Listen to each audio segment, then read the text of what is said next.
kasih. Bismillahirrahmanirrahim. Assalamualaikum warahmatullahi wabarakatuh. Kecil suaranya, kecil.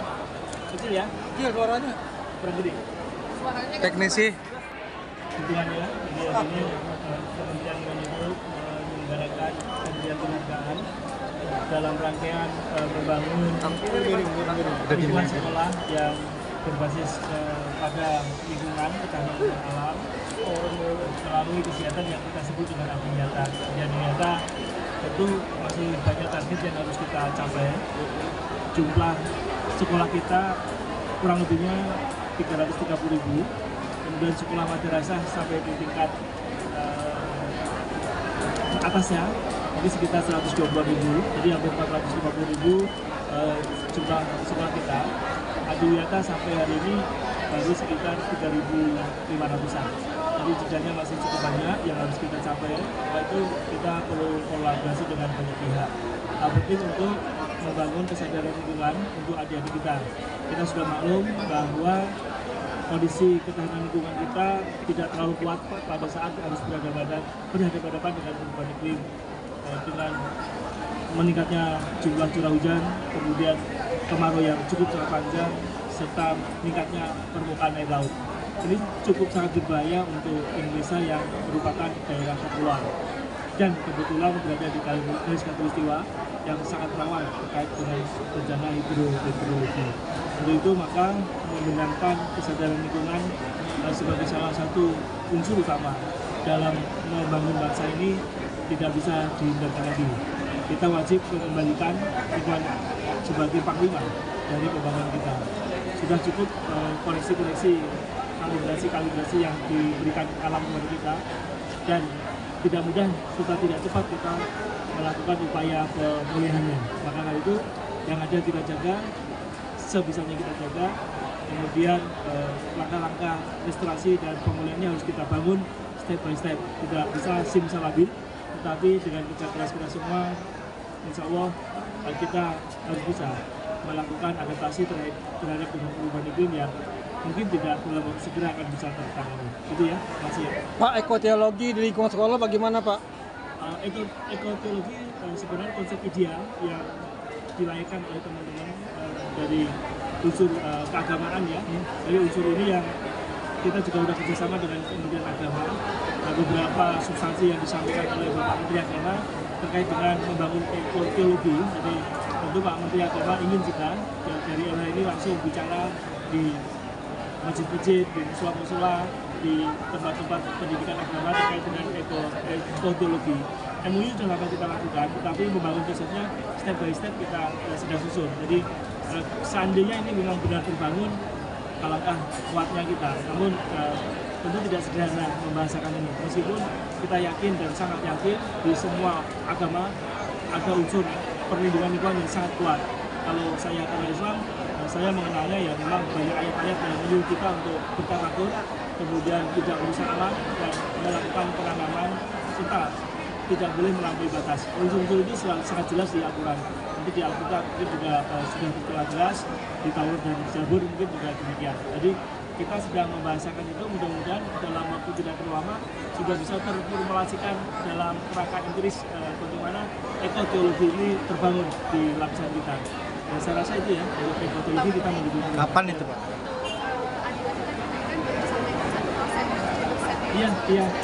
Pasca bencana Aceh dan Sumatera, kita sudah banyak melakukan evaluasi sudah berhasil. Bagaimana Pak?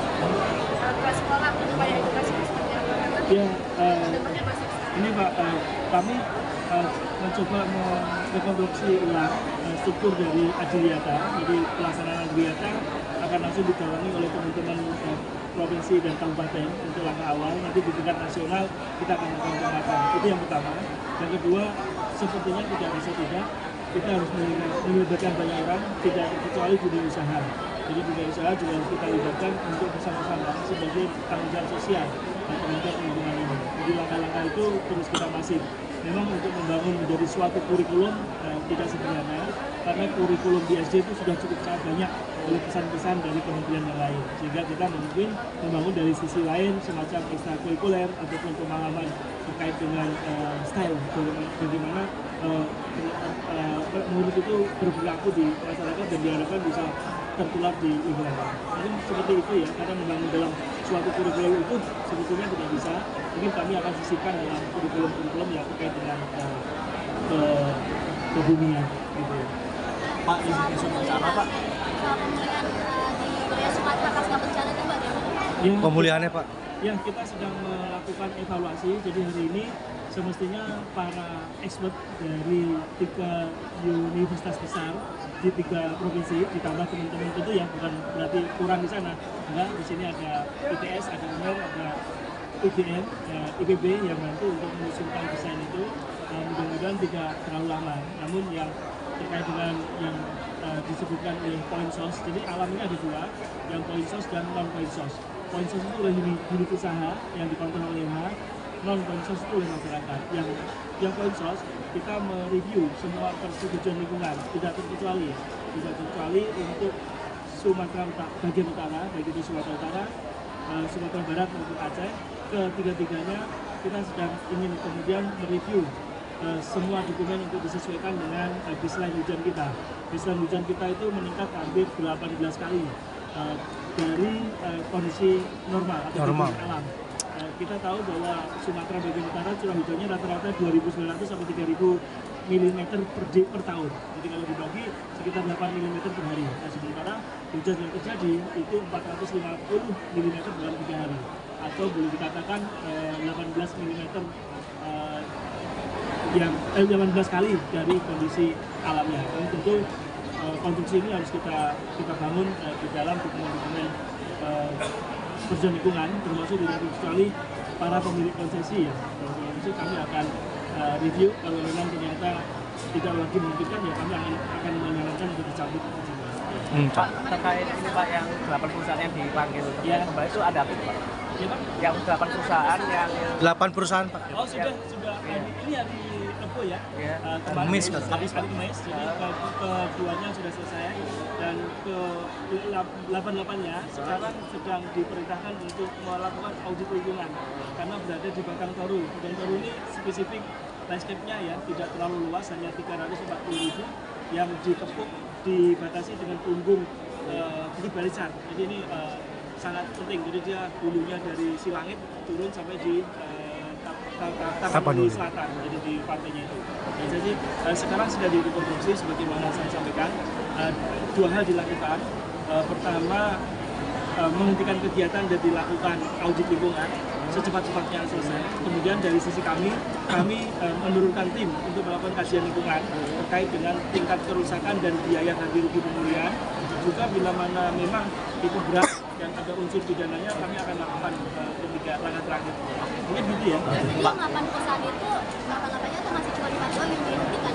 Ya. Yang 8 perusahaan kan yang kemudian Iya, 4 ini karena besar ya, karena besar dan dampaknya kelihatan langsung, kita minta diberhentikan. Nanti suatu pertambangan emas, kemudian suatu industri rencana pembangunan PLTA yang sedang dijalankan dampaknya besar. Kemudian perkebunan kelapa sawit yang dampaknya besar ya. Kalau yang kecil-kecil hanya audit lingkungan ya. Oh, Pak, terkait besok Pak, kan akan tinjauan ke Aceh Pak, itu akan dilakukan kegiatan apa aja? kegiatan besok Pak. Saya sedang mengidentifikasi mulai kemarin. Nanti titik-titiknya akan kami rumuskan mungkin malam ini sebelum kami akan berangkat ke Aceh hari Sabtu pagi langsung ke layover. Kalau Sumatera Barat udah kita semua, cuma kita tidak bisa menjangkau Danau Maninjau karena awannya masih kuat sekali dan kita memang agak khawatir ya hujannya masih turun di tengah-tengah sifat karakter geomorfologinya yang masih muda sehingga mudah runtuh. Jadi ini memang harus berhati-hati semua pimpinan yang ada di sana. Jadi kalau Kalbar sudah kami mitigasi, sudah kami lakukan flyover dan sekarang langkah-langkah seperti yang disampaikan di Batang Toru. Kalau di Batang Toru kelihatan besar entitas unit usahanya, kalau di Sumatera Barat tidak terlalu besar. Jadi ya seperti itu ya. Jadi namun demikian kita tidak melihat konsesi yang besar ya di Sumatera Barat. Jadi benar-benar alam itu sangat tegak dirinya, kemudian sifat batuannya tanahnya masih muda, artinya belum ada ikatan kuat dari sisi pelapukannya itu, sehingga pada saat kapasitas lenas tanah atau kejenuhan tanah terlampaui, dia jatuh. Ini kalau lihat videonya, kemarin saya mengajak beberapa media nasional untuk langsung syuting. Dokumennya ada di beliau. Ya, oke ya, terima kasih ya. Oke, bisa. Makasih Pak. Aneh, makasih Bapak.